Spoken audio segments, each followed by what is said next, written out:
Assalamualaikum warahmatullahi wabarakatuh. Selamat siang. Bertemu lagi ya di mata kuliah Pancasila. Kali ini meskipun dengan sistem daring ya, tapi tetap semangat.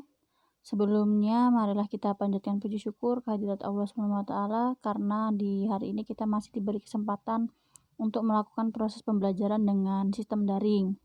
Nah, materi yang kedua kali ini yaitu berkaitan dengan fungsi dan kedudukan Pancasila. Mari silahkan disimak materi ini. Nah, fungsi dan kedudukan Pancasila ini kedudukannya itu mempunyai sifat yang tetap atau tidak berubah sepanjang masa, kuat dan terlekat pada kehidupan bangsa dan negara Indonesia. Apalagi Pancasila itu tercantum di dalam pembukaan UUD 1945 yang tidak dapat diubah. Nah, atas dasar itu, maka kedudukan Pancasila itu bersifat abadi bagi bangsa dan negara Indonesia.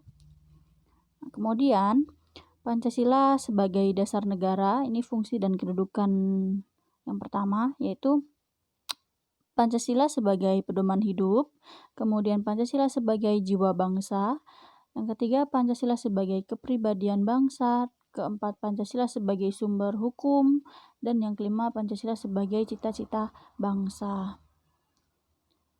Pancasila sebagai falsafah bangsa Indonesia maksudnya adalah sebagai pandangan hidup, atau Pancasila itu mengandung wawasan dengan hakikat, asal, tujuan, nilai, khususnya manusia dan kehidupannya, baik secara perseorangan maupun sosial. Jadi sebagai dasar filsafat negara, Pancasila ini dijadikan sebagai landasan penyelenggaraan pemerintahan negara.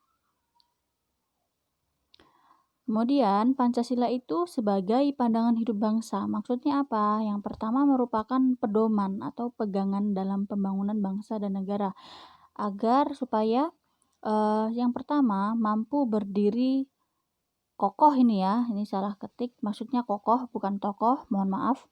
Yang kedua, dapat mengetahui arah tujuan dalam mengenal dan memecahkan masalah yang dihadapi oleh bangsa. Dan yang ketiga, tidak terombang-ambing oleh keadaan apapun termasuk dalam era global dewasa ini. Jadi dijadikan sebagai pegangan hidup untuk melangkah ke depan. Pancasila sebagai pandangan hidup ini nilai-nilainya juga sudah terkristalisasi ya, artinya sudah terkandung di dalam kehidupan nyata di masyarakat Indonesia. Di antaranya seperti kedamaian ya, kemudian keimanan, kemudian ada juga ketakwaan, keadilan, sampai kebijaksanaan dan kesejahteraan itu sudah terkandung di dalam Pancasila. Kemudian Pancasila sebagai ideologi ya, Pancasila sebagai ideologi itu maksudnya Pancasila sebagai dasar sistem kenegaraan untuk seluruh warga negara Indonesia yang berdasarkan cita-cita bangsa. Dan yang kedua sebagai nilai integratif negara. Jadi sumber nilai integratif bagi negara. Yang keempat, Pancasila sebagai cipta hukum atau segala sumber hukum. Jelas di sini maksudnya itu segala sesuatunya itu harus berasal dari sumber hukum, yaitu Pancasila. Maksudnya bahwa segala peraturan perundang-undangan yang berlaku di Indonesia harus bersumberkan Pancasila atau tidak bertentangan dengan Pancasila. Jadi tidak boleh bertentangan dengan Pancasila. Dan yang terakhir, Pancasila sebagai konsensus final.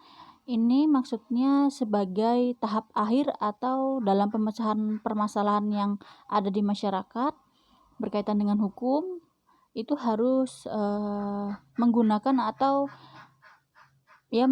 Pancasila sebagai pemecah masalah finalnya ya. Jadi Pancasila itu adalah dasar negara yang dirumuskan dan dimusyawarahkan oleh para tokoh bangsa melalui sidang BPUPKI kan, karena Pancasila itu melambangkan persatuan dari perbedaan suku, budaya dan juga agama.